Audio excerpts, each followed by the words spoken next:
തിരുപ്പതി വെങ്കടേശ്വര ക്ഷേത്രത്തിൽ നടക്കുന്ന അത്ഭുതങ്ങൾ എന്തെല്ലാമാണെന്ന് നോക്കാം. തിരുപ്പതി പെരുമാളിന് അല്ലെങ്കിൽ തിരുപ്പതി വെങ്കടേശ്വര സ്വാമിക്ക് നിവേദ്യമായി നൽകുന്ന പാലും തൈരും തുളസിയിലയും എല്ലാം ഒരേ ഗ്രാമത്തിൽ നിന്നുമാണ് കൊണ്ടുവരുന്നത്.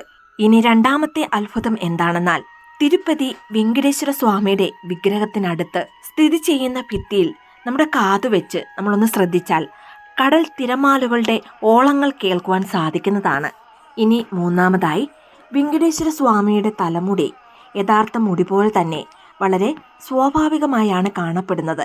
ഇനി നാലാമതായി കോടീശ്വരനായ ഭഗവാന് സ്വർണത്തിൻ്റെയും വെള്ളിയുടെയും വിളക്കുകൾ ധാരാളമുണ്ടെങ്കിലും ഭഗവാന്റെ വിഗ്രഹത്തിനു മുന്നിൽ മൺവിളക്കിൽ ദീപം എപ്പോഴും കത്തിക്കൊണ്ടിരിക്കും. ഇനി അഞ്ചാമതായി വെങ്കടേശ്വര സ്വാമിയുടെ വിഗ്രഹത്തിനു പിന്നിലായി ഈർപ്പം എപ്പോഴും നിലനിൽക്കുന്നു. ഇത് ഉണക്കിയെടുക്കുവാൻ പല ശ്രമങ്ങൾ നടത്തിയിട്ടും ഇന്നുവരെയും അത് സാധിച്ചിട്ടില്ല. ഇനി ആറാമതായി തിരുമലയിലെ ആചാരപ്രകാരം വെങ്കടേശ്വര സ്വാമിക്ക് ചാർത്തിയ പഴയ മാലകൾ ഗർഭഗൃഹത്തിന് അതായത് ശ്രീകോവിലിന് പുറത്തേക്ക് എടുക്കുവാൻ പാടില്ല.